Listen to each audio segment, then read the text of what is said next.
Sebelum ceritanya dimulai, silahkan tulis di kolom komentar dari daerah mana saja teman-teman yang menonton cerita ini. Jangan lupa like dan subscribe agar channel ini bisa semakin berkembang dan bisa mempersembahkan cerita yang lebih menarik lagi. Senja merayap perlahan di kota itu, membawa serta gerimis yang turun tanpa henti sejak sore. Di dalam sebuah rumah sederhana yang terletak di ujung gang, suasana terasa jauh lebih dingin daripada udara di luar. Cantika baru saja selesai menyajikan kopi panas dan beberapa potong singkong goreng di atas meja ruang tamu. Aroma kopi yang seharusnya menghangatkan, hari ini terasa hambar, tertelan oleh aura tegang yang memenuhi ruangan. Di sofa tunggal yang sudah sedikit usang, duduk Ibu Reni, ibu mertuanya, dengan wajah yang ditekuk masam. Matanya yang tajam mengawasi setiap gerak-gerik Cantika, seolah mencari-cari kesalahan sekecil apapun. Bagas, suaminya, duduk di sofa lain, matanya terpaku pada layar ponsel, seolah berusaha lari dari kenyataan yang mencekik di rumahnya sendiri. Keheningan pecah saat Ibu Reni menyeruput kopinya. Ia tidak langsung meminumnya, hanya mengecap sedikit, lalu meletakkan cangkir itu kembali ke piring kecilnya dengan bunyi yang cukup keras untuk menarik perhatian. Kopi ini, kenapa rasanya hambar sekali? Tanyanya dengan nada datar, namun penuh penekanan. Cantika, yang sedang hendak duduk, segera berdiri lagi. Kurang manis, Bu? Biar Cantika tambahkan gula, tawarnya dengan lembut, mencoba meredakan suasana. Ibu Reni tertawa sinis, sebuah tawa kering yang membuat bulu kuduk Cantika meremang. Bukan cuma kopi ini yang hambar, Cantika. Hidup anakku juga jadi hambar sejak menikah denganmu. Kalimat itu seperti sambaran petir di siang bolong. Cantika terpaku di tempatnya, menatap Ibu Reni dengan tidak percaya. Ia melirik ke arah Bagas, berharap suaminya akan membela, atau setidaknya menengahi. Tapi Bagas tidak bergerak. Ia hanya sedikit menggeser posisi duduknya, matanya tetap tidak lepas dari ponselnya, seolah percakapan itu sama sekali tidak ada hubungannya dengan dia. Melihat Cantika yang hanya diam, Ibu Reni merasa mendapat panggung. Ia bangkit, berjalan mengitari meja kecil itu seperti seekor pemangsa yang mengintimidasi mangsanya. Kamu itu sadar tidak, sih? Sejak kamu datang ke rumah ini, tidak ada satupun kemajuan dalam hidup Bagas. Uangnya selalu habis, karirnya begitu-begitu saja. Kenapa? Karena dia harus menanggung benalu sepertimu. Dada Cantika terasa sesak. Benalu? Bu, saya juga bekerja. Saya tidak pernah minta uang lebih dari Bagas. Gaji saya memang tidak besar, tapi saya selalu berusaha membantu. Jawab Cantika, suaranya mulai bergetar. Lagi-lagi Ibu Reni tertawa, kali ini lebih keras. Bekerja? Kamu sebut jualan kue online dan jadi penulis lepas itu bekerja? Itu cuma hobi untuk mengisi waktu luang, bukan pekerjaan. Berapa uang yang kamu hasilkan dari situ? Cukup untuk beli bedakmu saja sudah syukur. Jangan samakan recehanmu itu dengan gaji anakku yang banting tulang setiap hari di hotel mewah. Ibu Reni menunjuk wajah Cantika dengan telunjuknya yang kurus. Kamu itu miskin, Cantika. Miskin dari lahir. Dan kamu membawa kemiskinan itu ke dalam keluarga kami. Lihat penampilanmu, baju itu lagi, tidak bisa merawat diri. Bagaimana Bagas bisa semangat bekerja kalau setiap hari pulang ke rumah melihat istri yang kucel dan tidak bisa menghasilkan apa-apa sepertimu? Setiap kata adalah sayatan pisau yang mengiris hati Cantika. Ia selalu berusaha menjadi istri dan menantu yang baik. Ia mengurus rumah, memasak makanan kesukaan Bagas dan Ibu Reni, tidak pernah menuntut apa-apa, dan selalu berusaha menabung dari hasil kerjanya sendiri agar tidak membebani suaminya. Tapi semua itu ternyata tidak ada artinya di mata ibu mertuanya. Dan yang paling membuatku muak, lanjut Ibu Reni, nadanya semakin tinggi, kamu itu tidak bisa apa-apa. Selain memasak dan bersih-bersih, apa keahlianmu? Kamu tidak punya relasi, tidak punya status sosial. Kamu hanya bisa menghabiskan uang suamimu untuk makan dan kebutuhan sehari-hari. Ibu Reni kemudian berjalan ke arah Bagas, merangkul pundak anaknya dengan penuh drama. Coba kalau dulu Bagas menikah dengan Dian. Kamu ingat Dian, kan, nak? Tanyanya pada Bagas, yang akhirnya mengangkat wajahnya dari ponsel dengan ekspresi tidak nyaman. Bu, sudahlah. Bisik Bagas pelan. Tapi Ibu Reni tidak peduli. Ia justru semakin bersemangat. Dian itu pramugari. Cantik, pintar, berkelas. Setiap minggu terbang ke luar negeri. Penghasilannya jauh lebih besar darimu, Bagas. Kalau kamu menikah dengannya, hidupmu pasti sudah jauh lebih baik sekarang. Punya rumah mewah, mobil bagus. Ibu juga pasti akan bangga punya menantu seorang pramugari. Bukan sepertimu, katanya sambil kembali menatap Cantika dengan tatapan menghina. Menantu yang hanya bisa membuat dapur bau asap dan menghabiskan beras di rumah. Air mata Cantika sudah tidak bisa dibendung lagi. Ia menangis tanpa suara, bahunya bergetar hebat. Sakit. Begitu sakit rasanya dibandingkan dengan mantan kekasih suaminya, apalagi oleh ibu dari pria yang paling ia cintai. Ia menatap Bagas sekali lagi, tatapan memohon yang paling dalam yang pernah ia berikan. Ia tidak butuh Bagas melawan ibunya. Ia hanya butuh satu kata saja dari suaminya. Satu kalimat, hentikan, Bu, sudah cukup untuknya. Satu genggaman tangan dari Bagas sudah bisa menjadi kekuatannya. Namun yang ia dapatkan hanyalah keheningan. Bagas menatapnya sejenak, lalu dengan cepat membuang muka, kembali menatap layar ponselnya yang sudah mati. Dalam keheningan itu, Cantika menemukan jawabannya. Suaminya tidak akan membelanya. Suaminya setuju dengan semua perkataan ibunya. Di mata mereka berdua, ia memang tidak berharga. Melihat Cantika yang sudah hancur, Ibu Reni justru tersenyum puas. Ia merasa menang. Ia telah berhasil menghancurkan mental menantu yang tidak pernah ia inginkan itu. Tapi ternyata, itu belum cukup baginya. Ia ingin memastikan Cantika benar-benar tersingkir dari kehidupan mereka. Ibu Reni berjalan mendekati Cantika, menatapnya dari atas ke bawah dengan tatapan jijik. Menangis tidak akan mengubah nasibmu, Cantika. Kamu pikir kami hanya akan menghinamu dengan kata-kata saja? Cantika mendongak, tidak mengerti. Matanya yang basah menatap wajah Ibu Reni yang kini berubah menjadi sangat dingin dan kejam. Kamu pikir kami hanya bicara? Ulang Ibu Reni dengan seringai licik. Saatnya membersihkan sampah dari rumah ini. Ia kemudian memberi isyarat pada Bagas, sebuah anggukan kepala yang tajam dan penuh perintah.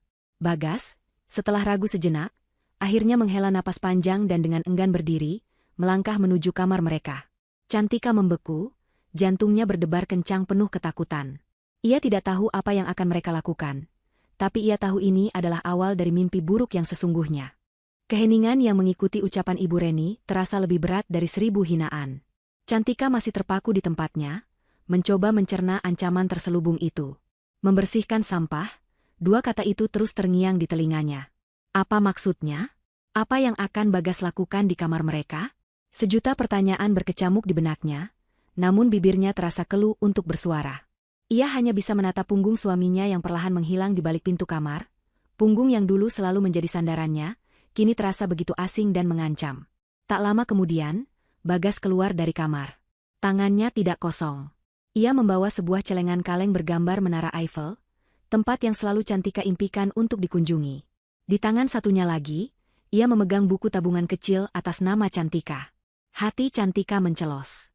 Celengan itu berisi seluruh uang sisa dari hasil penjualan kuenya, uang yang ia kumpulkan koin demi koin.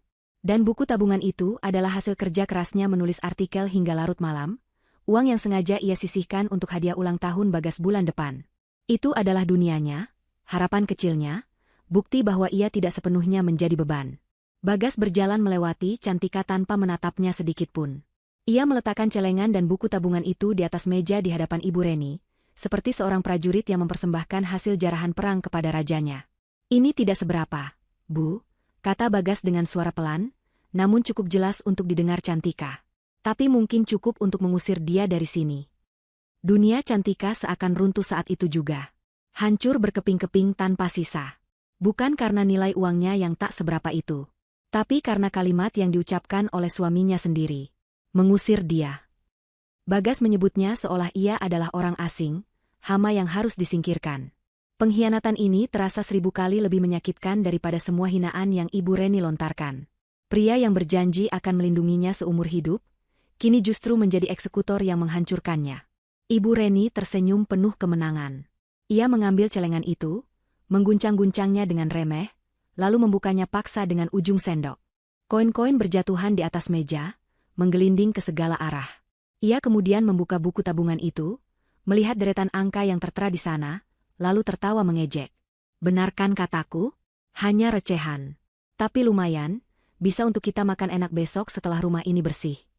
Ibu Reni kemudian bangkit, berjalan ke dekat pintu dan mengambil sebuah tas kain kosong yang biasa Cantika gunakan untuk belanja. Ia melemparkannya tepat ke kaki Cantika. Bersih barang-barangmu.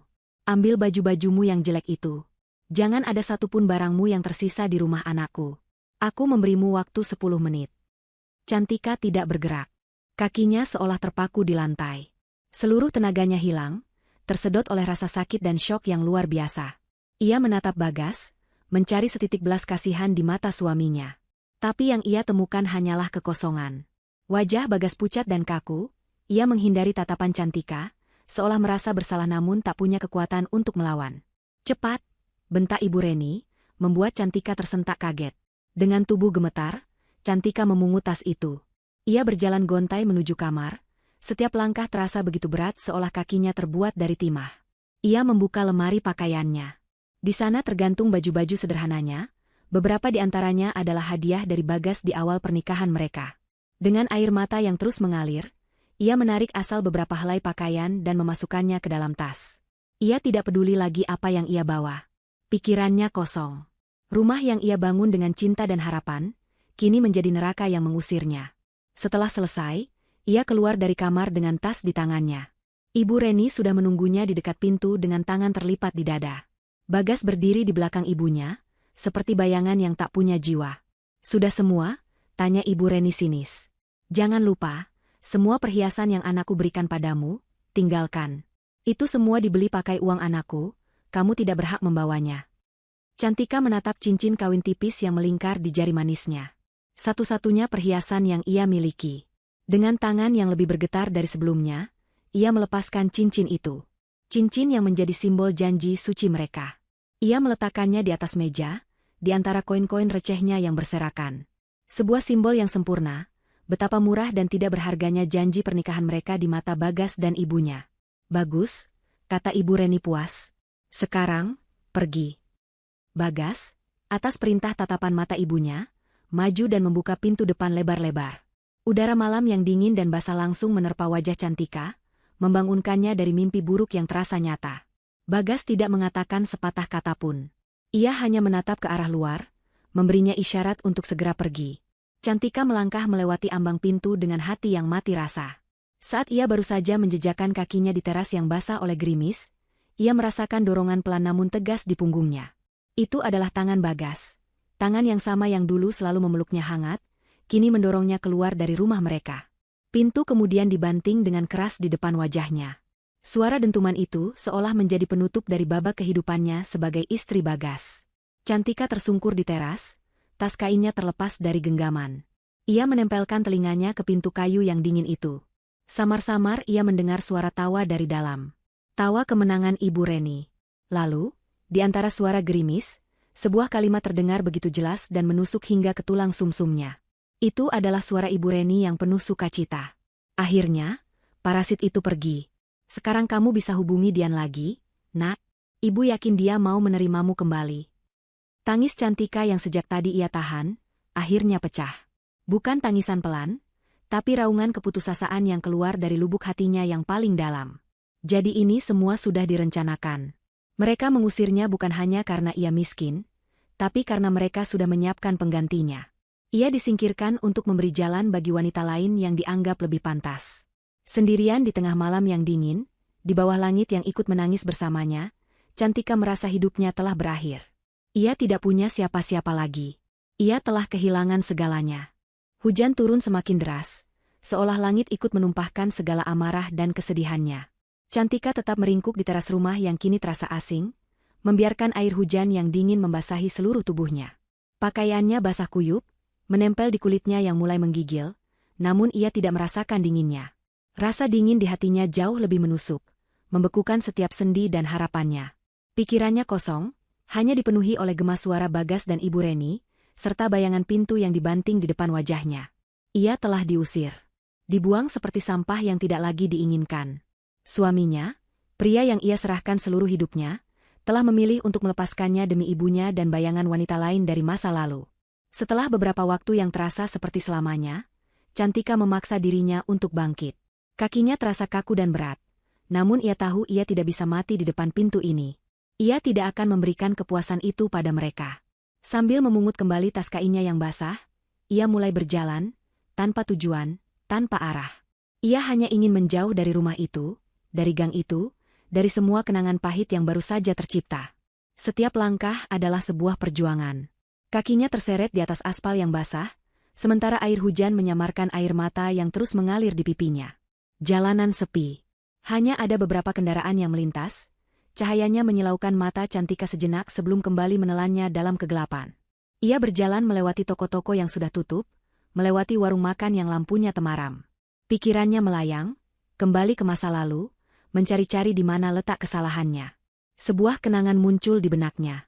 Malam saat Bagas melamarnya di sebuah taman kota yang sederhana. Tidak ada cincin berlian, hanya sebuah cincin perak dengan batu kecil yang berkilau. Bagas berlutut di hadapannya dan berkata, "Cantika, aku mungkin bukan orang kaya. Aku tidak bisa memberimu istana. Tapi aku berjanji akan memberimu seluruh hatiku dan menjadikanmu ratu di rumah kecil kita." Cantika tersenyum pahit di tengah isak tangisnya. "Ratu." Kata itu kini terasa seperti sebuah lelucon kejam. Ia memang menjadi ratu, tapi hanya untuk sesaat, sebelum akhirnya diturunkan paksa dari tahtanya yang rapuh dan diusir dari istana kecilnya yang sederhana. Janji itu, semanis apapun kedengarannya dulu, kini hanyalah kebohongan kosong. Ia juga teringat akan peringatan-peringatan halus yang dulu ia abaikan. Beberapa bulan setelah menikah, Ibu Reni pernah berkata sinis saat melihat Cantika membeli buku alih-alih tas baru. Jadi menantu itu harus pintar merawat diri, biar suami betah di rumah. Bukan malah menghabiskan uang untuk kertas tidak berguna. Saat itu, Cantika menceritakannya pada Bagas, berharap mendapat pembelaan. Namun Bagas hanya tertawa dan berkata, "Ibu cuma bercanda, sayang. Jangan dimasukkan ke hati." Ia memilih untuk percaya pada suaminya, menganggapnya hanya sebagai kekhawatiran seorang ibu. Kini ia sadar, itu bukan candaan. Itu adalah serangan pertama, sebuah ujian untuk melihat seberapa jauh ia bisa direndahkan. Langkahnya yang tanpa arah membawanya ke sebuah halte bus di pinggir jalan raya. Lampu neon di halte itu berkedip-kedip, beberapa bagiannya sudah padam. Ia duduk di bangku besinya yang dingin dan basah, memeluk tasnya erat-erat. Ia melihat pantulan dirinya di genangan air di bawah kakinya. Seorang wanita dengan rambut lepek, wajah pucat, dan mata yang bengkak karena menangis. Inikah dirinya sekarang? Hancur dan tidak berdaya? Rasa putus asa yang pekat menyelimutinya. Ia ingin menyerah. Mungkin Bagas dan Ibu Reni benar, ia memang tidak berharga. Mungkin ia memang pantas untuk dibuang. Namun, di tengah keputusasaan itu, sebuah suara lain muncul dari lubuk hatinya yang paling dalam. Suara ayahnya. Ia teringat percakapannya dengan sang ayah setahun yang lalu, sebelum ia memutuskan untuk menikah dengan Bagas dan hidup mandiri. "Ayah yakin dengan pilihanmu, Nak?" tanya ayahnya saat itu, tatapannya penuh kekhawatiran. "Aku yakin, Ayah," jawab Cantika mantap. "Aku ingin merasakan dicintai sebagai Cantika, bukan sebagai Cantika Wijaya. Aku ingin membangun semuanya dari nol bersama pria yang kucintai, tanpa bayang-bayang nama besar keluarga kita." Ayahnya menghela napas panjang, lalu memegang pundaknya. "Baiklah, jika itu maumu. Ayah tidak akan menghalangi. Tapi ingat satu hal, Nak, sejauh apapun kamu pergi, sekeras apapun hidup yang kamu pilih, jangan pernah lupakan siapa dirimu. Pintu rumah ini akan selalu terbuka untukmu. Kamu adalah putri ayah satu-satunya, dan akan selalu begitu." Kenangan itu seperti seberkas cahaya yang menembus kegelapan di hatinya. Ia tidak sendirian. Ia masih punya rumah. Ia masih punya seorang ayah yang mencintainya tanpa syarat. Ia adalah seorang Wijaya. Darah pejuang dan pemimpin mengalir di tubuhnya. Ia tidak boleh hancur di sini, di halte bus yang menyedihkan ini. Ia tidak boleh membiarkan Bagas dan Ibu Reni menang. Dengan energi baru yang entah datang dari mana, Cantika merogoh tasnya yang basah. Jantungnya berdebar kencang saat ia menyadari ponselnya ada di sana. Syukurlah mereka tidak mengambilnya. Dengan tangan yang masih gemetar hebat, ia mencari satu nomor kontak di ponselnya. Sebuah nomor yang jarang sekali ia hubungi, disimpan dengan nama, rumah. Jari-jarinya ragu sejenak di atas layar. Menelepon nomor ini berarti mengakui kegagalannya. Berarti mengakhiri permainan hidup sederhananya. Tapi ia tidak punya pilihan lain.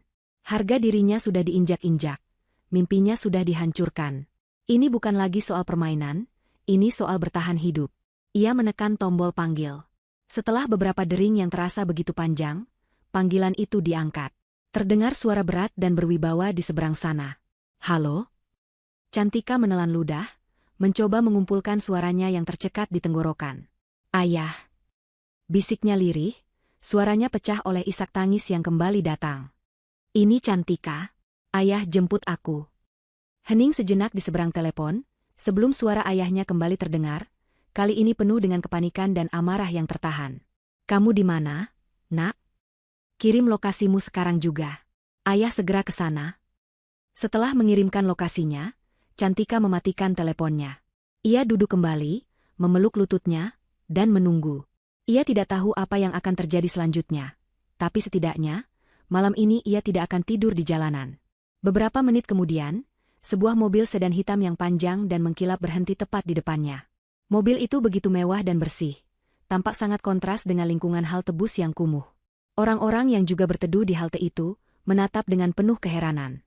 Pintu belakang terbuka. Seorang pria paruh baya berseragam sopir yang rapi keluar dengan membawa sebuah payung besar.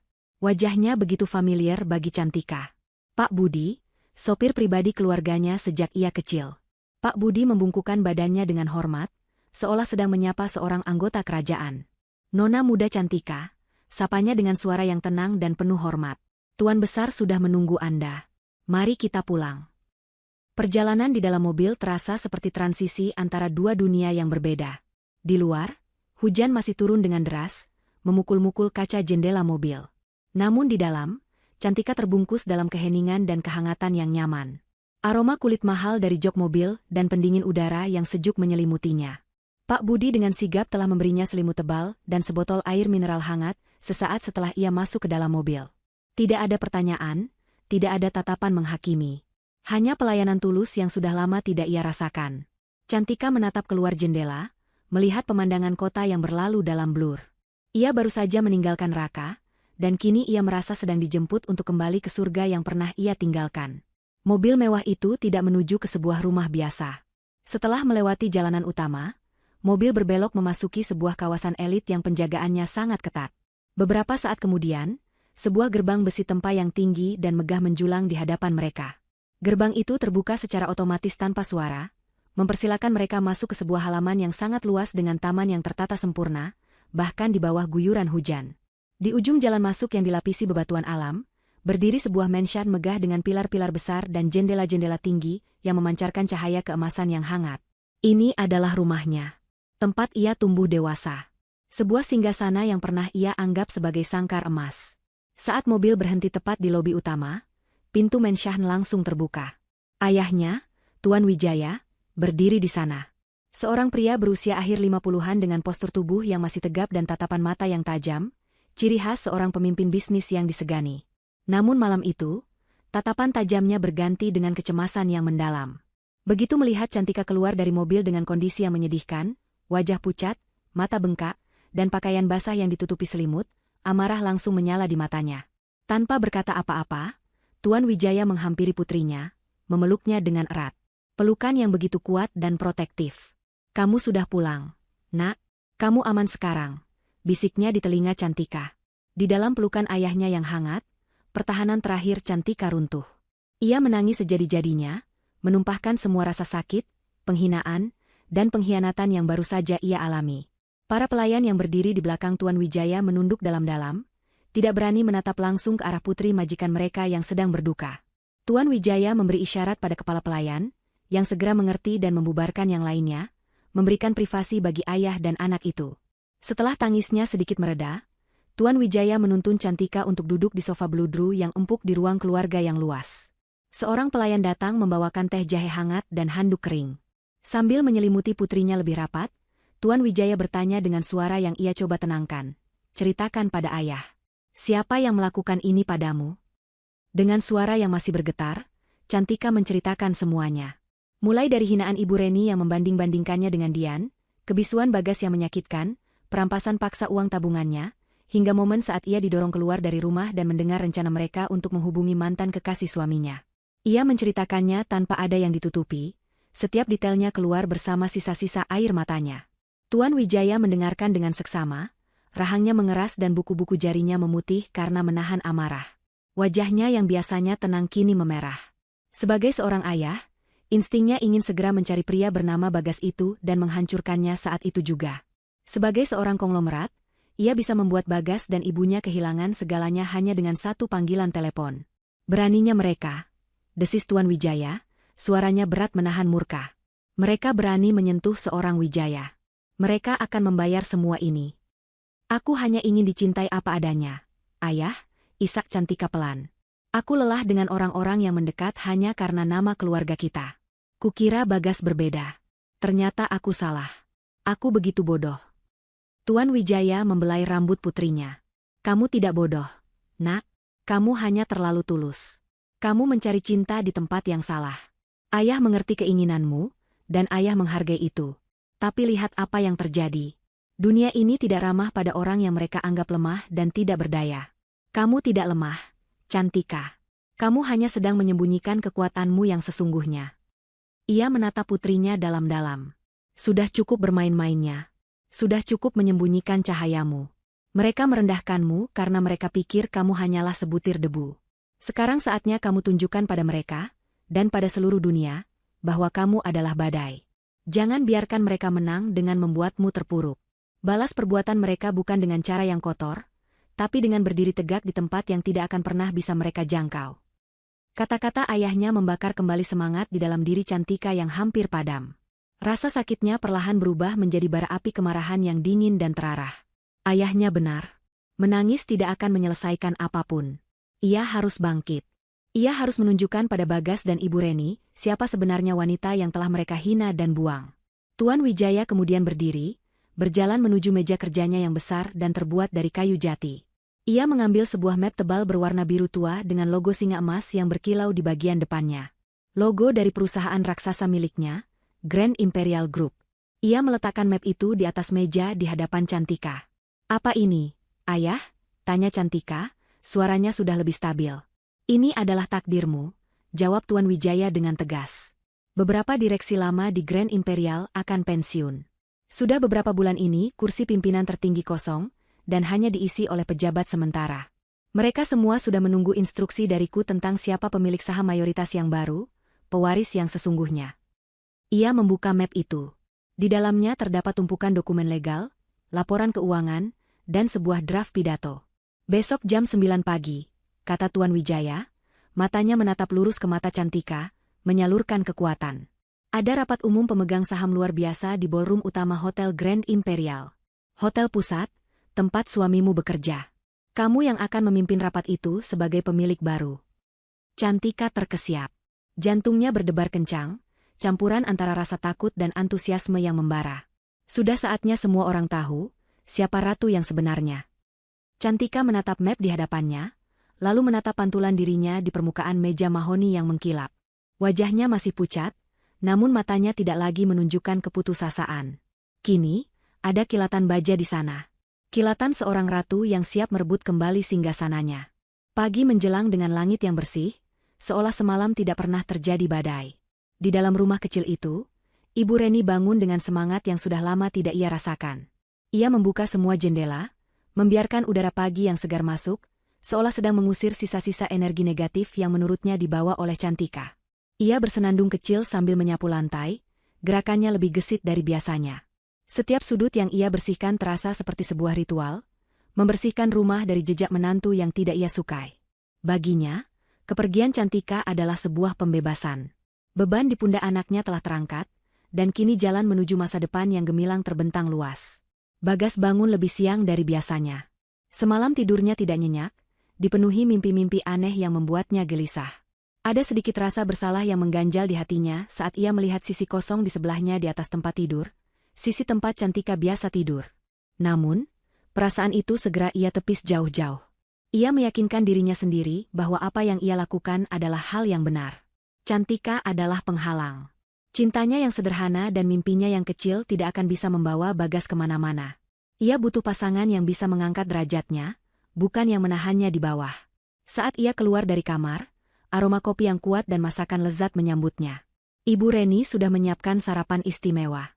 Bukan nasi goreng biasa, tapi nasi kuning lengkap dengan ayam goreng, perkedel, dan sambal. "Sarapan, nak? Hari ini adalah hari pertama dari sisa hidupmu yang lebih baik," sambut Ibu Reni dengan senyum lebar. Mereka makan dalam suasana yang ceria, setidaknya bagi Ibu Reni. Ia tidak henti-hentinya bicara tentang rencana masa depan. "Nanti setelah gajian, kita cat ulang dinding ruang tamu ini ya, nak. Ganti sofanya dengan yang lebih bagus. Ibu malu kalau nanti Dian datang ke sini dan melihat rumah kita seperti ini," celotehnya. Bagas hanya mengangguk-angguk saja, mencoba ikut merasakan antusiasme ibunya. Semalam Bagas sudah coba hubungi Dian. Bu, katanya untuk menyenangkan hati ibunya. Tapi hanya centang 2, belum dibaca. Mungkin dia sedang ada jadwal terbang. Tidak apa-apa. Nanti juga pasti dibaca. Wanita berkelas seperti Dian memang sibuk. Jawab Ibu Reni penuh keyakinan. Yang penting kamu sudah menunjukkan niat baik. Ibu yakin, Dian itu masih ada rasa sama kamu. Mana ada wanita yang bisa melupakan anak ibu yang tampan dan mapan ini. Setelah sarapan, Ibu Reni mengeluarkan uang kertas dan koin-koin hasil rampasan mereka dari tabungan Cantika semalam. Ia menghitungnya dengan teliti di atas meja makan. Lumayan juga recehan parasit itu, katanya dengan nada mengejek. Cukup untuk kita pesan makanan enak buat makan siang dan makan malam. Hari ini kita tidak perlu masak. Kita pesta. Bagas sedikit ragu. Bu, apa tidak sebaiknya uang ini disimpan saja? Ini kan SSSSTT. Ibu Reni memotong ucapan Bagas. Anggap saja ini uang ganti rugi atas semua beras dan lauk pauk yang sudah dia habiskan selama tinggal di sini. Kita berhak menikmatinya. Siang harinya, seorang kurir datang mengantarkan pesanan mereka. Pizza ukuran besar dengan topping paling mahal, ayam goreng dari restoran cepat saji terkenal, dan beberapa botol minuman bersoda. Mereka makan dengan lahap di depan televisi. Sambil makan, mereka tidak bisa menahan diri untuk tidak membicarakan Cantika. Seolah mengejek nasibnya adalah bagian dari menu pesta mereka. Kira-kira, semalam dia tidur di mana, ya? Tanya Ibu Reni sambil tertawa kecil. Paling-paling di masjid atau di peran toko. Kasihan sekali. Mungkin dia pulang ke rumah orang tuanya di kampung. Bu, sahut Bagas. Oh, ya, orang tuanya yang petani itu, kan? Ejek Ibu Reni lagi. Baguslah. Biar dia kembali ke habitat aslinya. Dia itu tidak cocok hidup di kota. Wajahnya saja sudah kelihatan kampungan. Bagas tertawa, meskipun tawanya terdengar sedikit dipaksakan. Rasa bersalahnya sudah sepenuhnya terkikis oleh pengaruh ibunya dan bayangan kehidupan mewah yang menantinya. Ia ikut membayangkan Cantika yang kini pasti sedang menangis di desanya yang terpencil, menyesali nasibnya. Ia merasa kasihan, tapi di saat yang sama ia merasa unggul. Ia telah membuat keputusan yang sulit demi masa depannya. Ini demi kebaikanku, bisiknya dalam hati, mencoba membenarkan perbuatannya. Cantika hanya akan menahanku di level ini selamanya. Pesta kemenangan palsu itu berlanjut hingga sore. Mereka membicarakan segala hal yang akan mereka lakukan. Ibu Reni bahkan sudah merencanakan hadiah apa yang akan ia minta dari Dian jika nanti sudah resmi menjadi menantunya. Bagas melamunkan promosi jabatan yang mungkin akan lebih mudah ia dapat jika ia memiliki koneksi dari keluarga Dian. Mereka berdua terbuai dalam ilusi indah yang mereka ciptakan sendiri, di atas penderitaan seorang wanita yang tulus mencintai mereka. Menjelang sore, Bagas bersiap-siap untuk berangkat kerja. Ia masuk shift malam hari itu. Sambil mengenakan seragam manajernya yang rapi, ia bercermin. Ia merasa lebih percaya diri, lebih berwibawa. Beban telah terangkat dari pundaknya. Tidak ada lagi istri miskin yang membuatnya malu. Ia kini adalah seorang bujangan yang bebas, siap menyongsong masa depan yang cerah. Hati-hati di jalan, nak. Semangat kerjanya. Ingat, semua ini kamu lakukan untuk masa depanmu yang lebih baik. Pesan Ibu Reni sambil mengantar Bagas ke depan pintu. Tepat saat Bagas hendak menyalakan motornya, ponselnya bergetar. Sebuah notifikasi email masuk. Dengan santai, ia membuka ponselnya. Matanya menyipit membaca subjek email yang dikirim dari kantor pusat. PMBRT Hahuan wajib. Rapat staf karyawan besok pukul 9 di Grand Ballroom. Agenda, perkenalan CEO dan pemilik baru jaringan Hotel Grand Imperial. Bagas mendengus kesal. Hah? Rapat mendadak di hari liburku. Ada bos baru lagi, keluhnya pada Ibu Reni. Paling-paling orang tua membosankan yang cuma bisa menyuruh-nyuruh. Merepotkan saja. Ibu Reni menepuk pundak anaknya. Sabar, nak. Justru ini kesempatanmu untuk menunjukkan kinerja. Siapa tahu kamu bisa menjilat bos baru itu dan dapat promosi lebih cepat. Bagas tersenyum tipis, setuju dengan ide ibunya. Ia lalu menyalakan motornya, melaju meninggalkan gang kecil itu. Pikirannya sudah dipenuhi strategi tentang bagaimana cara menarik perhatian atasan barunya besok. Ia sama sekali tidak menyadari bahwa email yang baru saja ia baca bukanlah undangan untuk sebuah kesempatan baru, melainkan surat panggilan menuju kejatuhannya sendiri. Rapat itu akan menjadi panggung di mana dunianya yang penuh ilusi akan dihancurkan tanpa ampun. Pukul 8 pagi keesokan harinya, suasana di Hotel Grand Imperial sudah ramai. Ballroom utama yang biasanya digunakan untuk acara pernikahan mewah, kini dipenuhi oleh ratusan karyawan. Dari staf kebersihan, koki, resepsionis, hingga jajaran manajer, semuanya hadir dengan seragam kebanggaan mereka. Udara dipenuhi bisik-bisik dan spekulasi. Siapa pemilik baru yang misterius ini? Kenapa pergantian kepemimpinan dilakukan begitu tiba-tiba? Di satu sisi ballroom, Bagas sedang bersiap untuk rapat. Ia merapikan dasinya, memastikan penampilannya sempurna. Ia berdiri di antara rekan-rekan manajernya, mengobrol dengan santai untuk menunjukkan bahwa ia tidak terpengaruh oleh suasana tegang ini.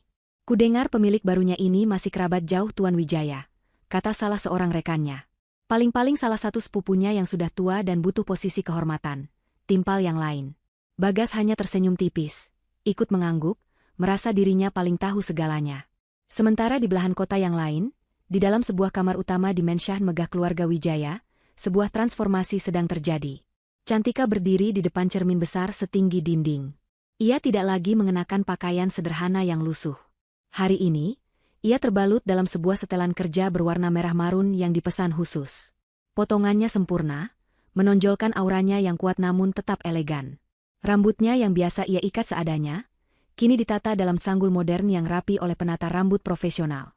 Wajahnya dipoles riasan tipis yang menonjolkan matanya yang tajam dan bibirnya yang tegas. Di lehernya, tergantung sebuah kalung berlian sederhana namun memancarkan kemewahan yang tak terbantahkan. Ia bukan lagi Cantika yang menangis terisak di bawah guyuran hujan. Wanita yang berdiri di depan cermin itu adalah Cantika Wijaya. Seorang pewaris. Seorang pemimpin. Ayahnya masuk ke dalam kamar, menatap putrinya dengan tatapan bangga. "Bagaimana perasaanmu?" tanyanya lembut. "Gugup," jawab Cantika jujur. "Tapi, aku siap." Tuan Wijaya tersenyum. "Bagus. Ingat siapa dirimu. Mereka mungkin pernah melihatmu jatuh, tapi hari ini, mereka akan melihatmu terbang." Tepat pukul 9 pagi, semua karyawan telah duduk rapi di dalam ballroom. Lampu ruangan sedikit diredupkan, menyisakan sorotan utama ke arah panggung megah di depan. Bagas duduk di barisan ketiga, posisi yang cukup strategis untuk dilihat. Ia ingin memastikan bos baru itu melihat wajahnya yang penuh semangat. Seorang MC naik ke atas panggung, membuka acara dengan beberapa kalimat basa-basi. Kemudian, Direktur Operasional sementara memberikan pidato singkat tentang masa transisi perusahaan. Suasana terasa semakin tegang. Semua orang menanti momen puncak. Dan kini, suara MC menggema di seluruh ruangan. Tibalah saat yang kita nanti-nantikan. Tanpa mengurangi rasa hormat, marilah kita sambut dengan tepuk tangan yang paling meriah. Seorang visioner yang akan membawa angin segar dan memimpin Grand Imperial Group menuju masa depan yang lebih cerah. Inilah dia, pemilik sekaligus CEO baru dari Grand Imperial Group, Nona Cantika Wijaya. Tepuk tangan membahana di seluruh ruangan. Semua mata tertuju pada pintu di sisi panggung. Bagas ikut bertepuk tangan, meskipun sedikit malas. Nama itu terdengar familiar. Cantika. Sama seperti nama istrinya, mantan istrinya. Tapi Wijaya? Mungkin hanya kebetulan, pikirnya. Lalu, sesosok wanita melangkah keluar dari balik panggung, berjalan dengan anggun menuju podium di tengah sorotan lampu. Wanita itu tinggi semampai, gerakannya penuh percaya diri, auranya memancarkan kekuasaan yang tak terbantahkan. Tepuk tangan Bagas terhenti di udara. Matanya membelalak. Jantungnya seolah berhenti berdetak. Dunianya serasa berhenti berputar. Wanita di atas panggung itu, wanita dengan setelan mahal, dengan tatanan rambut sempurna, dengan aura seorang ratu, adalah Cantika. Istrinya. Wanita yang 2 hari lalu ia usir dari rumahnya seperti sampah. Otak Bagas tidak bisa memproses informasi itu. Ini pasti halusinasi. Mungkin ia terlalu lelah. Ini tidak mungkin nyata. Cantika adalah gadis desa yang miskin. Cantika adalah penulis lepas dengan bayaran recehan. Cantika adalah wanita lugu yang tidak tahu apa-apa tentang dunia bisnis. Lalu ia mendengar nama itu lagi, diulang oleh MC. Nona Cantika Wijaya. Wijaya. Nama keluarga pemilik lama hotel ini. Tuan Wijaya. Jadi, Cantika adalah putri Bagas. Bisik rekan yang duduk di sebelahnya sambil menyikut lengannya. Matanya juga membelalak tak percaya, menatap bolak-balik antara Bagas dan wanita di atas panggung. Bukankah itu istrimu? Pertanyaan itu adalah palu godam yang menghancurkan sisa-sisa penyangkalan Bagas. Darah seolah surut dari wajahnya, membuatnya pucat pasi. Kakinya lemas, tangannya mulai berkeringat dingin. Suara riuh tepuk tangan di sekelilingnya terdengar, seperti dengungan lebah yang jauh. Pandangannya menyempit, hanya fokus pada satu titik. Sosok Cantika yang kini telah berdiri tegak di belakang podium. Cantika meraih mikrofon. Ia berdeham pelan, dan seluruh ballroom langsung senyap dalam sekejap. Ia mengangkat wajahnya, menatap ke arah lautan karyawan di hadapannya.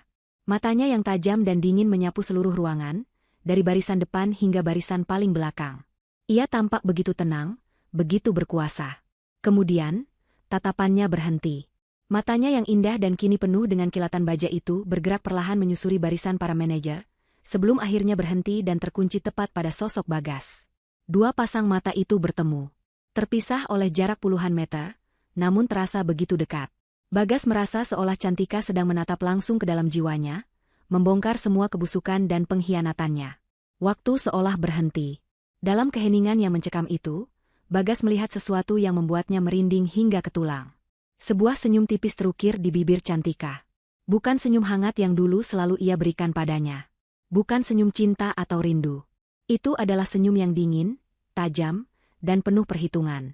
Sebuah senyum yang seolah berkata tanpa suara. Kejutan. Aku melihatmu.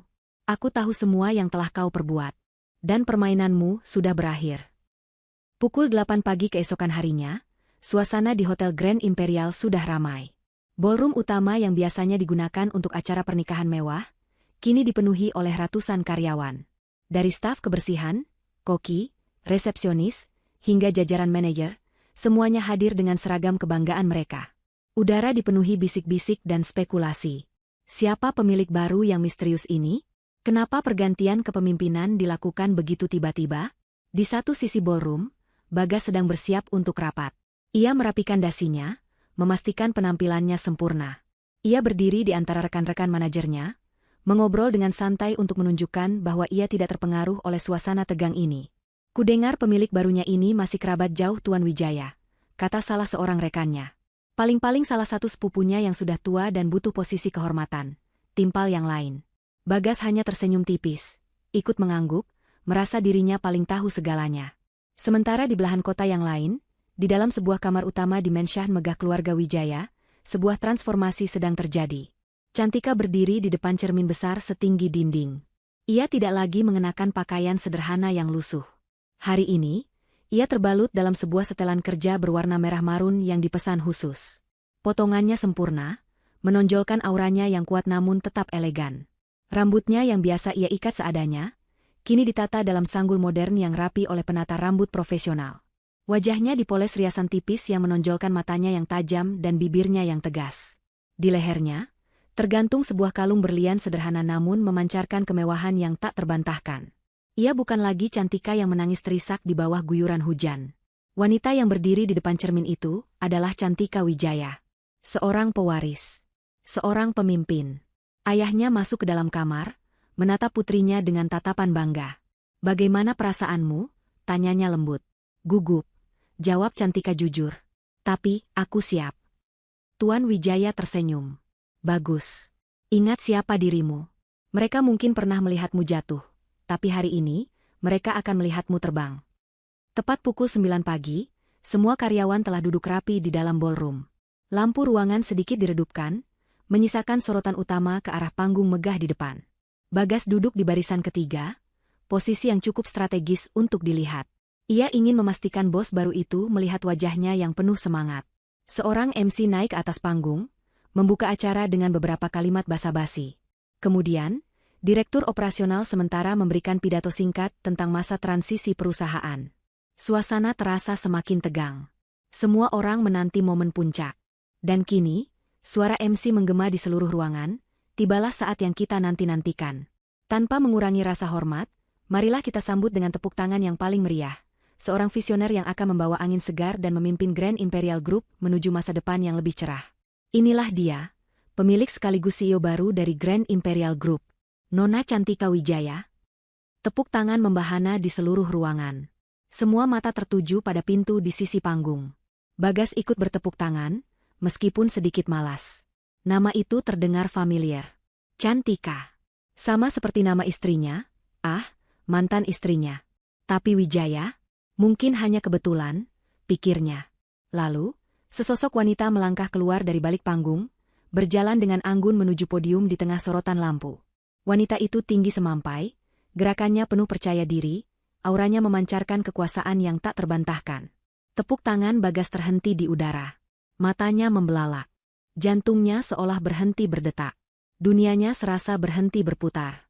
Wanita di atas panggung itu, wanita dengan setelan mahal, dengan tatanan rambut sempurna, dengan aura seorang ratu, adalah Cantika. Istrinya. Wanita yang 2 hari lalu ia usir dari rumahnya seperti sampah. Otak Bagas tidak bisa memproses informasi itu. Ini pasti halusinasi. Mungkin ia terlalu lelah. Ini tidak mungkin nyata. Cantika adalah gadis desa yang miskin. Cantika adalah penulis lepas dengan bayaran recehan. Cantika adalah wanita lugu yang tidak tahu apa-apa tentang dunia bisnis. Lalu ia mendengar nama itu lagi, diulang oleh MC. Nona Cantika Wijaya. Wijaya. Nama keluarga pemilik lama hotel ini. Tuan Wijaya. Jadi, Cantika adalah putri Bagas. Bisik rekan yang duduk di sebelahnya sambil menyikut lengannya. Matanya juga membelalak tak percaya, menatap bolak-balik antara Bagas dan wanita di atas panggung. Bukankah itu istrimu? Pertanyaan itu adalah palu godam yang menghancurkan sisa-sisa penyangkalan Bagas. Darah seolah surut dari wajahnya, membuatnya pucat pasi. Kakinya lemas, tangannya mulai berkeringat dingin. Suara riuh tepuk tangan di sekelilingnya terdengar, seperti dengungan lebah yang jauh. Pandangannya menyempit, hanya fokus pada satu titik. Sosok Cantika yang kini telah berdiri tegak di belakang podium. Cantika meraih mikrofon. Ia berdeham pelan, dan seluruh ballroom langsung senyap dalam sekejap. Ia mengangkat wajahnya, menatap ke arah lautan karyawan di hadapannya. Matanya yang tajam dan dingin menyapu seluruh ruangan, dari barisan depan hingga barisan paling belakang. Ia tampak begitu tenang, begitu berkuasa. Kemudian, tatapannya berhenti. Matanya yang indah dan kini penuh dengan kilatan baja itu bergerak perlahan menyusuri barisan para manajer, sebelum akhirnya berhenti dan terkunci tepat pada sosok Bagas. 2 pasang mata itu bertemu. Terpisah oleh jarak puluhan meter, namun terasa begitu dekat. Bagas merasa seolah Cantika sedang menatap langsung ke dalam jiwanya, membongkar semua kebusukan dan pengkhianatannya. Waktu seolah berhenti. Dalam keheningan yang mencekam itu, Bagas melihat sesuatu yang membuatnya merinding hingga ke tulang. Sebuah senyum tipis terukir di bibir Cantika. Bukan senyum hangat yang dulu selalu ia berikan padanya. Bukan senyum cinta atau rindu. Itu adalah senyum yang dingin, tajam, dan penuh perhitungan. Sebuah senyum yang seolah berkata tanpa suara. Kejutan. Aku melihatmu. Aku tahu semua yang telah kau perbuat. Dan permainanmu sudah berakhir. Senyum dingin Cantika terasa seperti vonis mati bagi Bagas. Selama beberapa detik yang terasa abadi, ia hanya bisa terpaku di kursinya. Sementara ratusan pasang mata di ballroom itu kini beralih antara dirinya dan wanita di atas panggung. Bisik-bisik mulai terdengar, menyebar seperti api di alang-alang kering. Para kolega yang tadinya mengobrol dengannya kini menatapnya dengan campuran rasa kaget, kasihan, dan sedikit cemoohan. Mereka semua tahu. Mereka tahu wanita yang kini memegang kekuasaan tertinggi di perusahaan ini adalah istri yang sama yang sering Bagas keluhkan di belakang punggungnya. Cantika kemudian mengalihkan pandangannya dari Bagas, seolah ia hanyalah titik kecil yang tak berarti di antara kerumunan. Ia memulai pidatonya. Suaranya tenang, jelas, dan penuh wibawa. Setiap kata yang keluar dari bibirnya terucap dengan sempurna, menunjukkan kecerdasan dan visi yang jauh melampaui apapun yang pernah Bagas bayangkan. Ia tidak terdengar seperti Cantika yang lugu dan lembut yang ia kenal. Ia terdengar seperti seorang ratu. Selamat pagi, keluarga besar Grand Imperial Group, sapanya, dan suaranya yang merdu namun tegas itu langsung membungkam semua bisikan. Bagas tidak benar-benar mendengar isi pidatonya.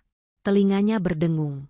Kalimat-kalimat tentang era baru, peningkatan profitabilitas, dan ekspansi global masuk ke telinga kanan dan keluar dari telinga kiri. Namun, ada beberapa kata yang menancap di benaknya seperti paku panas. Fondasi utama dari perusahaan ini adalah integritas, kata Cantika di tengah pidatonya.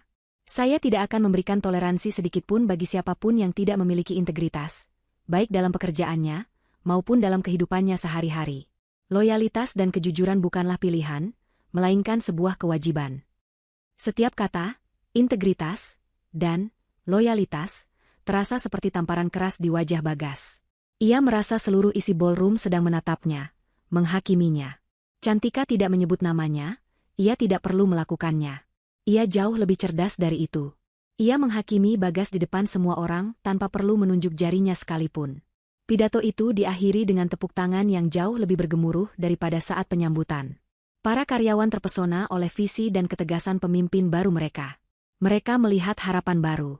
Sementara Bagas, ia hanya melihat akhir dari segalanya. Saat rapat dibubarkan, Bagas tidak berani mengangkat wajahnya. Ia merasakan tatapan menusuk dari segala arah. Ia segera bangkit dan berjalan cepat keluar dari ballroom, mencoba melarikan diri dari medan perang yang baru saja menghancurkannya. Ia tidak pergi ke ruang kerjanya. Ia langsung menuju tempat parkir basement. Tangannya gemetar hebat saat mencoba memasukkan kunci ke lubang kunci motornya. Beberapa kali kunci itu jatuh dari tangannya yang basah oleh keringat dingin. Pikirannya kacau. Cantika adalah pemilik hotel ini. Cantika Wijaya. Putri tunggal konglomerat Tuan Wijaya. Selama ini ia hidup bersama seorang putri mahkota yang menyamar, dan ia malah memperlakukannya seperti seorang pesuruh. Ia dan ibunya telah menghina, merampok, dan mengusir wanita yang bisa membeli seluruh hidup mereka hanya dengan uang recehnya. Kebodohan macam apa yang telah ia lakukan? Dengan panik, ia menyalakan motornya dan melesat keluar dari hotel, membelah jalanan kota dengan kecepatan tinggi. Ia tidak peduli pada klakson mobil atau makian pengendara lain. Tujuannya hanya satu, pulang dan memberitahu ibunya. Ibunya harus tahu bencana apa yang telah mereka ciptakan. Ia tiba di rumah dengan napas terengah-engah, membanting pintu hingga membuat Ibu Reni yang sedang menonton televisi terlonjak kaget. "Ada apa sih, Nak? Pulang kok seperti dikejar setan," tegur Ibu Reni. "Bu, gawat, Bu, gawat," teriak Bagas, wajahnya pucat pasi seperti mayat. "Gawat kenapa? Kamu dipecat?"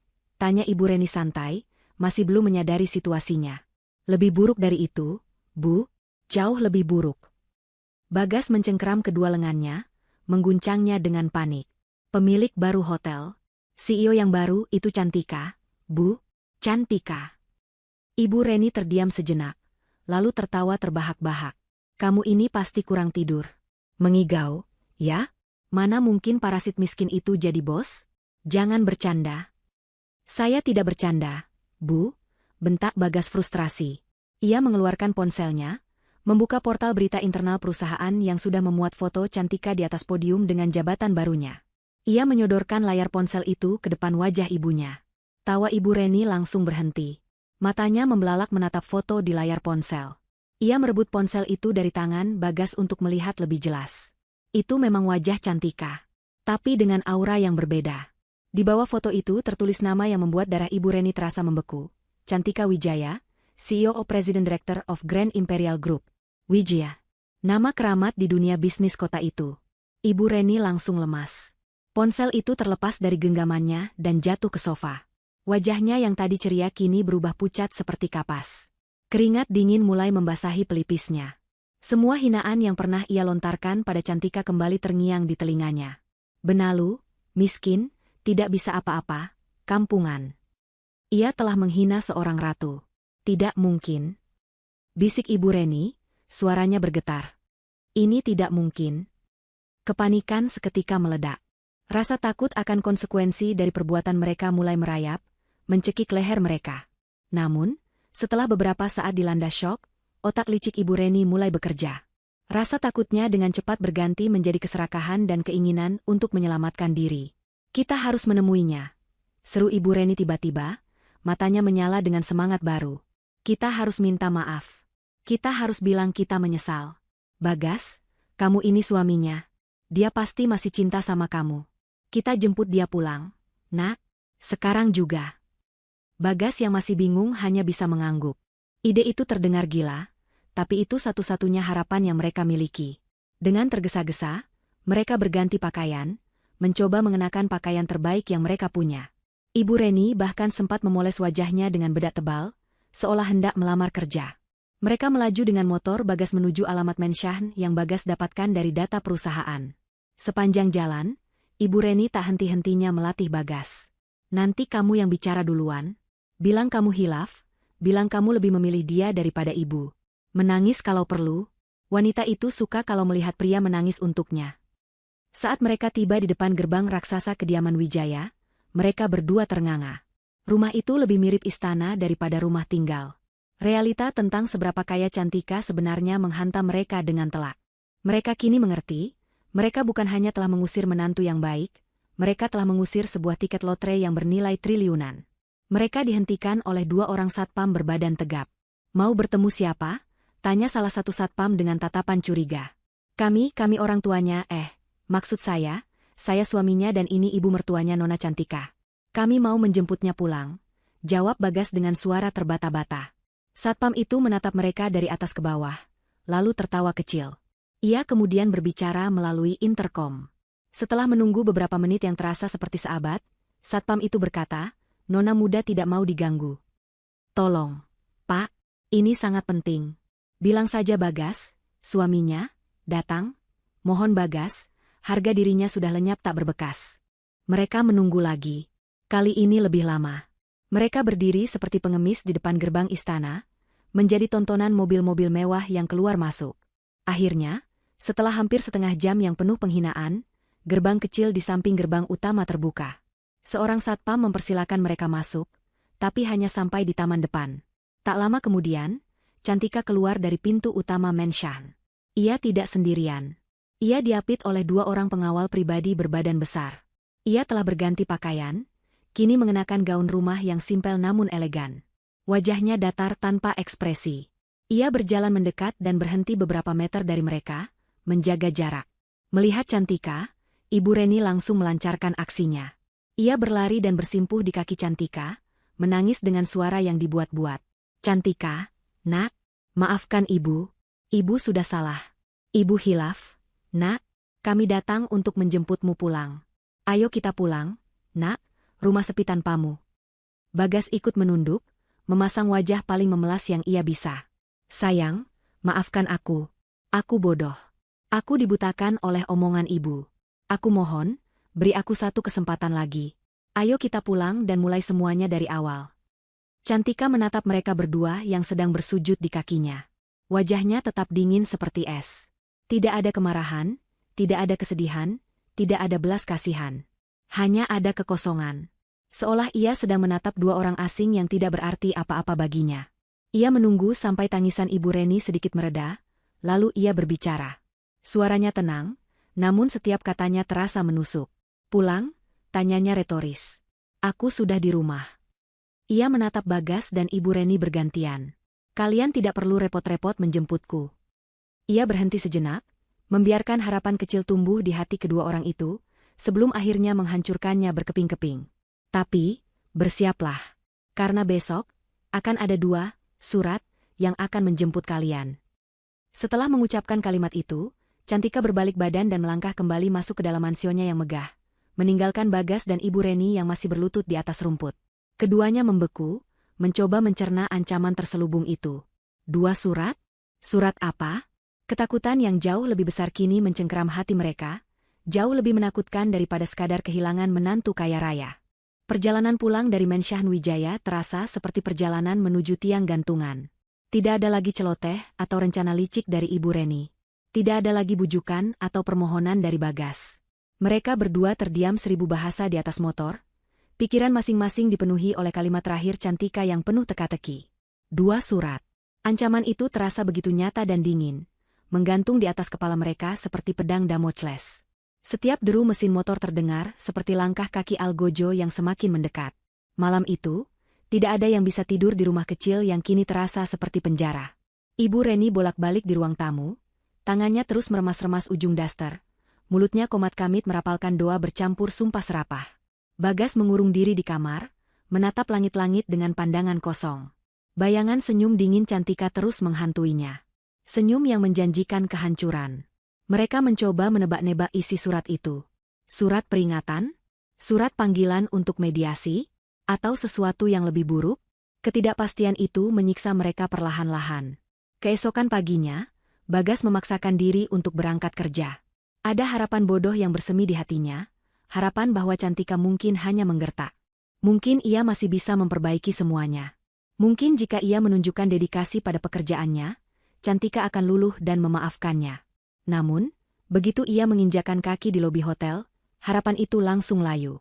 Suasana kantor terasa berbeda. Semua orang yang berpapasan dengannya langsung membuang muka atau berbisik-bisik saat ia lewat. Tatapan mereka adalah campuran dari rasa ingin tahu, cemoohan, dan rasa jijik. Berita tentang hubungan antara sang CEO baru dengan manajer level menengah yang kemarin tampak seperti mayat hidup di ballroom, telah menyebar ke seluruh penjuru hotel. Ia kini adalah selebriti yang memalukan. Ikon dari sebuah lelucon tragis. Ia berjalan menuju mejanya di area kantor yang berkonsep terbuka, setiap langkah terasa seperti berjalan di atas paku. Ia mencoba menyibukkan diri dengan pekerjaan, berpura-pura semuanya normal. Namun pikirannya tidak bisa fokus. Setiap kali telepon berdering atau ada email masuk, jantungnya berdebar kencang. Sekitar pukul 10 pagi, saat suasana kantor sedang sibuk-sibuknya, seorang pria berseragam kurir ekspres masuk ruangan. Ia berjalan dengan langkah mantap, matanya mencari-cari seseorang. "Permisi, dengan Bapak Bagas Pratama?" tanya kurir itu dengan suara yang cukup keras untuk menarik perhatian seluruh ruangan. Semua aktivitas di kantor langsung berhenti. Puluhan pasang mata kini tertuju pada Bagas. Bagas merasa wajahnya memanas. Dengan tangan gemetar, ia mengacungkan tangan. Saya," jawabnya gagap. Kurir itu menghampiri mejanya, meletakkan sebuah amplop coklat tebal berlogo Grand Imperial Group di atas mejanya, dan menyodorkan sebuah gawai untuk ditandatangani. "Mohon tanda tangan di sini, Pak." Di bawah tatapan puluhan rekannya, Bagas membubuhkan tanda tangannya. Setelah kurir itu pergi, ia menatap amplop di hadapannya seolah itu adalah seekor ular berbisa. Surat pertama telah tiba. Dengan jantung yang berdegup kencang, ia merobek amplop itu. Di dalamnya ada beberapa lembar kertas berkualitas tinggi. Di lembar paling atas, tertulis dengan huruf kapital yang tegas, "Surat pemberhentian dengan tidak hormat." Napas Bagas tercekat. Ia membaca isinya dengan cepat. Kata-kata seperti pelanggaran berat, kode etik, integritas perusahaan, dan tindakan yang merusak citra pimpinan, melompat-lompat di depan matanya. Surat itu menyatakan bahwa terhitung sejak hari itu, ia bukan lagi karyawan Grand Imperial Group. Semua fasilitasnya dicabut, dan ia diminta untuk segera mengemasi barang-barangnya. Seolah itu belum cukup, di bagian paling bawah surat resmi itu, ada sebuah catatan kecil yang ditulis dengan tulisan tangan yang indah dan familiar. Tulisan tangan Cantika. Perusahaan ini dibangun di atas integritas dan kehormatan. Sesuatu yang tidak kau miliki, baik di tempat kerja, maupun di rumahmu sendiri. Nikmatilah kemiskinan yang selalu kau tuduhkan padaku. Kertas itu terlepas dari genggamannya yang lemas, melayang jatuh ke lantai. Kekuatannya seakan terkuras habis. Dunianya runtuh. Karir yang ia bangun bertahun-tahun, posisi yang ia banggakan, semuanya lenyap dalam sekejap. Kepala keamanan datang menghampirinya, memintanya dengan sopan namun tegas untuk segera membereskan barang-barangnya. Sambil memasukkan beberapa bingkai foto dan dokumen pribadi ke dalam sebuah kotak kardus, ia bisa merasakan tatapan puas dan kasihan dari orang-orang di sekelilingnya. Perjalanan keluar dari gedung hotel itu, dengan diantar oleh satpam, adalah perjalanan paling memalukan dalam hidupnya. Sementara itu, di rumah, Ibu Reni sedang dilanda kecemasan yang sama. Setiap kali ada suara motor berhenti di depan rumah, ia langsung berlari mengintip dari jendela. Sekitar pukul 11 siang, bel rumahnya berbunyi. Seorang kurir lain, berbeda dari yang di kantor Bagas, berdiri di depan pintu. Ia menyerahkan sebuah amplop besar yang tebal, dialamatkan kepada Bagas. Dengan perasaan was-was, Ibu Reni menandatangani tanda terima. Ia membawa masuk amplop itu.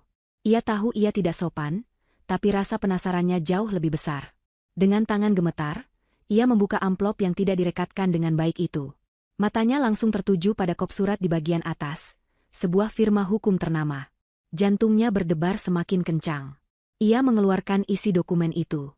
Lembar pertama yang ia lihat membuat matanya terbelalak dan napasnya sesak. Tertulis dengan huruf tebal yang seolah melompat keluar dari kertas dan menampar wajahnya, surat gugatan cerai. Ibu Reni membaca poin-poin gugatan yang diajukan oleh pihak Cantika melalui pengacaranya. Ada tuduhan perlakuan tidak menyenangkan secara verbal, penelantaran, hingga perampasan aset pribadi. Semua perbuatannya dan Bagas ditulis dengan detail yang akurat dan bahasa hukum yang dingin. Ini bukan gertakan. Ini adalah sebuah deklarasi perang hukum yang mereka tidak mungkin bisa menangkan. Tepat saat Ibu Reni terduduk lemas di sofa dengan surat gugatan cerai di tangannya, Bagas masuk ke dalam rumah. Ia berjalan lunglai, membawa sebuah kotak kardus berisi sisa-sisa harga dirinya. Wajahnya kosong, tatapannya hampa. Ibu dan anak itu saling berpandangan. Di tangan yang satu, tergeletak surat cerai. Di lantai dekat pintu, tergeletak kotak berisi barang-barang kantor. 2 surat itu telah tiba. 2 surat penghakiman yang merenggut pekerjaan, pernikahan, dan masa depan mereka. tidak ada lagi yang perlu dikatakan. Mereka berdua kini terperangkap di dalam rumah kecil itu, disatukan oleh kebodohan dan kesombongan mereka, siap menyongsong babak baru kehidupan mereka, babak penderitaan dan penyesalan. Keheningan yang mengikuti kedatangan dua surat penghakiman itu tidak bertahan lama. Keheningan itu pecah, bukan oleh isak tangis penyesalan, melainkan oleh ledakan amarah dan saling menyalahkan. Ibu Reni adalah yang pertama meledak. Ia bangkit dari sofa, menunjuk wajah Bagas dengan jari gemetar, matanya menyala-nyala penuh kebencian. "Ini semua salahmu," jeritnya, suaranya melengking dan histeris. "Kalau saja kamu tidak lemah. Kalau saja kamu bisa tegas. Seharusnya dari awal kamu sadar dia itu bukan wanita biasa. Kenapa kamu begitu bodoh sampai tidak tahu nama keluarga istrimu sendiri? Kamu lihat sekarang. Kariermu hancur, pernikahanmu hancur. Hidup kita hancur." Bagas, yang tadinya duduk dengan tatapan kosong, kini tersulut amarahnya. Rasa sakit karena dipecat dan digugat cerai bercampur dengan kekesalan melihat ibunya yang tidak mau disalahkan. "Salahku? Salahku?" balasnya dengan suara tak kalah keras. "Siapa yang setiap hari meracuni otakku dengan hinaan tentang Cantika? Siapa yang membanding-bandingkannya dengan Dian? Siapa yang menyuruhku mengusirnya dan mengambil uangnya? Itu semua ibu. Ambisi dan kesombongan ibulah yang menghancurkan kita. Dasar anak tidak tahu diuntung. Ibu melakukan semua ini untuk kebaikanmu." "Kebaikan? Kebaikan apa? Lihat keadaan kita sekarang, Bu. Kita kehilangan segalanya." Pertengkaran hebat itu menjadi musik latar baru di rumah mereka. Tidak ada lagi tawa kemenangan atau rencana masa depan yang indah. Yang ada hanyalah penyesalan yang pahit dan racun saling menyalahkan. Rumah kecil itu, yang pernah mereka bersihkan dengan gembira setelah mengusir Cantika, kini terasa sempit dan menyesakan, seperti sebuah sel penjara di mana mereka berdua menjadi narapidananya. Hari-hari berikutnya adalah sebuah parade penderitaan yang tak berkesudahan. Bagas, dengan sisa-sisa harga dirinya, mencoba untuk mencari pekerjaan baru. Ia menyebar puluhan surat lamaran ke hotel-hotel lain di kota itu. Namun, dunia perhotelan adalah dunia yang kecil dan penuh gosip. Kisah tentang manajer yang dipecat secara tidak hormat oleh CEO baru Grand Imperial yang ternyata adalah istrinya sendiri, menjadi berita terpanas di kalangan mereka. Setiap kali ia datang untuk wawancara, ia selalu disambut dengan senyum sopan yang menyimpan cemoohan. "CV Anda sangat bagus, Pak Bagas," kata seorang manajer HRD di sebuah hotel bintang 5, "tapi sepertinya posisi ini kurang cocok untuk Anda. Nanti akan kami hubungi kembali." Bagas tahu, kalimat, "akan kami hubungi," itu adalah vonis penolakan yang halus. Ia telah masuk daftar hitam. Tanpa penghasilan, tumpukan tagihan mulai menggunung di atas meja. Tagihan kartu kredit, cicilan motor, tagihan listrik dan air. Surat-surat peringatan mulai berdatangan, warnanya semakin merah dari hari ke hari. Ibu Reni, yang terbiasa hidup nyaman, kini harus merasakan pahitnya kenyataan. Untuk pertama kalinya dalam hidup, ia harus benar-benar berhemat. Mereka mulai makan hanya dengan nasi dan telur, terkadang hanya dengan mie instan. Dalam keputusasaannya, Ibu Reni mulai menjual barang-barang kebanggaannya. Cincin emas tebal yang selalu ia pamerkan di acara arisan, ia jual di toko gadai dengan harga yang jauh di bawah harapannya. Beberapa kain batik tulis koleksinya juga terpaksa ia lepas. Setiap barang yang terjual terasa seperti mengiris sebagian dari harga dirinya. Ia, Ibu Reni yang terhormat, kini harus mengemis di toko-toko loak. Puncak dari kejatuhan finansial mereka datang dalam bentuk surat dari bank. Surat peringatan tunggakan cicilan rumah. 3 bulan mereka tidak mampu membayar. Bank mengancam akan menyita rumah itu jika mereka tidak segera melunasinya. Panik, mereka mencoba meminjam uang dari kerabat, namun pintu seolah tertutup di mana-mana. Kabar kejatuhan mereka sudah menyebar, dan tidak ada satupun yang mau mengambil risiko meminjamkan uang pada keluarga yang sedang terpuruk itu. Di tengah keputusasaan itu, Ibu Reni melakukan langkah paling memalukan dalam hidupnya. Ia menghubungi Dian, sang pramugari yang selalu ia puja-puja. Dengan menelan ludah, ia menceritakan kondisinya dan memohon pinjaman, sambil tak lupa menyelipkan janji bahwa Bagas akan segera mendapat pekerjaan baru. Jawaban Dian di seberang telepon begitu singkat, dingin, dan menusuk. "Maaf, Tante. Saya turut prihatin. Tapi saya tidak bisa membantu. Lagi pula, saya rasa Tante salah paham. Saya dan Bagas sudah lama tidak ada hubungan apa-apa." Panggilan itu ditutup, meninggalkan Ibu Reni dengan rasa malu yang membakar. Delusinya tentang menantu idaman hancur berkeping-keping. Akhirnya, mereka terpaksa menjual rumah itu. Dengan terburu-buru, Mereka hanya bisa menjualnya di bawah harga pasar kepada seorang tetangga. Uang hasil penjualan hanya cukup untuk melunasi sisa hutang di bank dan menyisakan sedikit untuk bertahan hidup.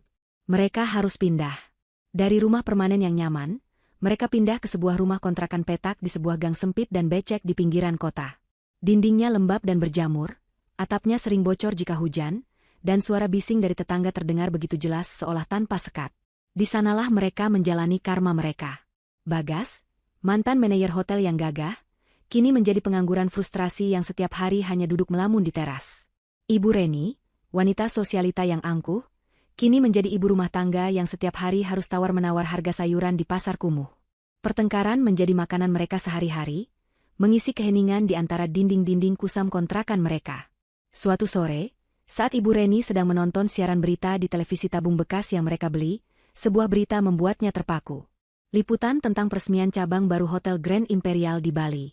Di layar kaca, muncul sosok Cantika. Ia tampak begitu bersinar, mengenakan gaun malam yang elegan, berdiri di antara para pejabat dan pengusaha kelas kakap. Ia tersenyum, berbicara dengan percaya diri di depan kamera, memancarkan aura kesuksesan yang menyilaukan. Melihat itu, pertahanan terakhir Ibu Reni runtuh. Ia menjerit histeris. Ia meratapi nasibnya, menyalahkan semua orang kecuali dirinya sendiri. Dalam puncak keputusaasaannya, ia meraih telepon dan mencari nomor kantor pusat Wijaya Corporation. Ia harus bicara dengan ayah Cantika. Ia akan memohon, bersujud, melakukan apa saja. Setelah melewati beberapa lapis operator dan sekretaris yang dingin, panggilannya akhirnya dijawab oleh seorang asisten eksekutif. Saya Ibu Reni, ibunya Bagas, ibu mertua Cantika. Saya harus bicara dengan Tuan Wijaya, rengeknya di telepon. Suara di seberang terdengar tenang dan tanpa emosi. Mohon ditunggu sebentar, Bu.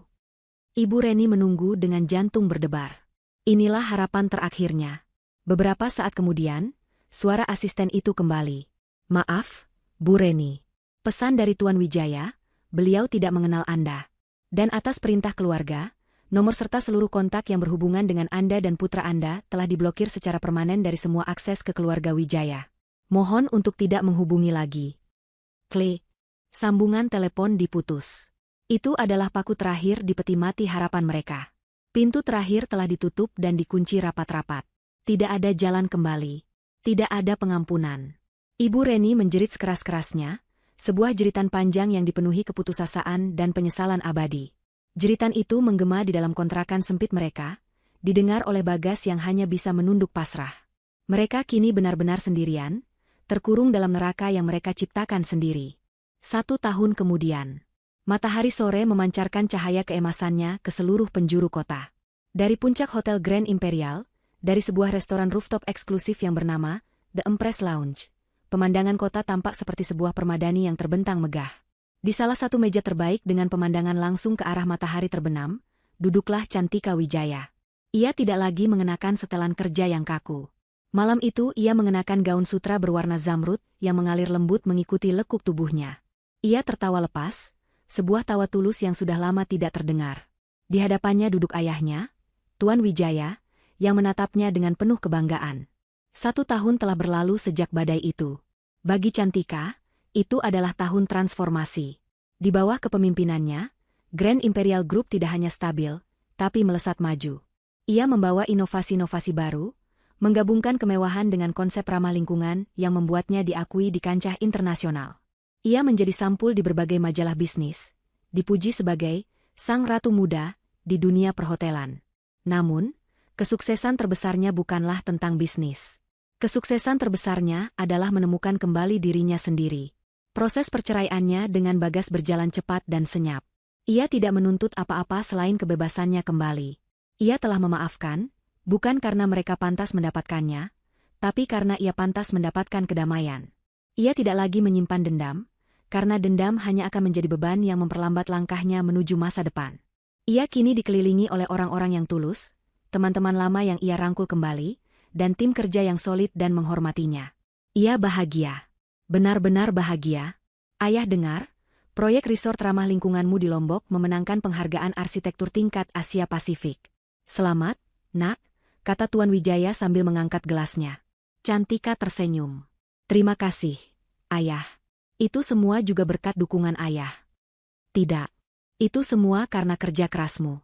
Kamu telah membuktikan pada dunia, dan yang terpenting, pada dirimu sendiri, bahwa kamu lebih dari sekadar nama Wijaya. Kamu adalah Cantika. Mereka menikmati makan malam mereka dengan obrolan ringan dan penuh kehangatan. Setelah selesai, Tuan Wijaya pamit untuk menghadiri pertemuan lain. Cantika memutuskan untuk tinggal sejenak, menikmati semilir angin malam dan pemandangan kota yang berkilauan di bawahnya. Ia berjalan ke tepi pagar kaca, memegang segelas jus di tangannya, menatap hamparan lampu kota yang tak berujung. Ia merasa begitu kecil, namun di saat yang sama, begitu berkuasa. Ia telah melewati lembah tergelap dalam hidupnya, dan kini berdiri di puncak tertinggi. Pandangannya menyapu ke bawah, ke jalanan yang ramai puluhan lantai di bawahnya. Mobil-mobil tampak seperti serangga bercahaya, dan manusia hanyalah titik-titik kecil yang bergerak. Tanpa sengaja, matanya menangkap sebuah pemandangan kecil di sebuah sudut trotoar yang remang-remang di dekat pasar malam. Itu adalah sebuah keributan kecil. Ia melihat dua sosok, seorang pria dan seorang wanita yang lebih tua, tampak kurus dan kotor. Mereka sedang bertengkar hebat, saling mendorong, memperebutkan sebuah kantong plastik hitam. Kantong itu robek, dan isinya, beberapa bungkus nasi dan lauk sisa pemberian orang, berceceran di aspal yang kotor. Dengan panik dan tanpa rasa malu, kedua sosok itu berjongkok, memunguti kembali makanan yang sudah jatuh itu dengan tangan mereka, masih sambil saling memaki. Cantika menyipitkan matanya sejenak. Sosok itu tampak samar-samar familiar. Postur tubuh pria itu, cara wanita tua itu bergerak. Ada sepersekian detik di mana sebuah nama hampir muncul di benaknya. Bagas, Ibu Reni. Namun, ingatan itu begitu kabur, begitu jauh, seolah berasal dari kehidupan orang lain. Itu hanyalah sebuah riak kecil di permukaan danau pikirannya yang tenang, yang kemudian hilang tanpa jejak. Baginya, mereka hanyalah dua titik anonim lain di antara jutaan titik di kota ini. Dua orang malang yang sedang berjuang untuk bertahan hidup, sama seperti banyak orang lainnya. Tidak ada rasa kasihan, tidak ada kemarahan, tidak ada perasaan apapun. Mereka hanyalah pemandangan yang berlalu begitu saja. Ia menarik napas dalam-dalam, menghirup udara malam yang segar. Ia tidak lagi menatap ke bawah. Pandangannya kini lurus ke depan, ke arah cakrawala. Cantika kemudian membalikan badannya dari pemandangan kota. Sebuah senyum tulus dan damai terukir di wajahnya. Ia melangkah kembali ke dalam kehangatan dan cahaya lounge, meninggalkan masa lalunya yang kelam di jalanan yang remang-remang di bawah sana, terlupakan dan tak berarti. Fajar barunya telah tiba, dan ia, sang ratu, siap untuk menyambutnya dengan hati yang lapang dan masa depan yang tak terbatas.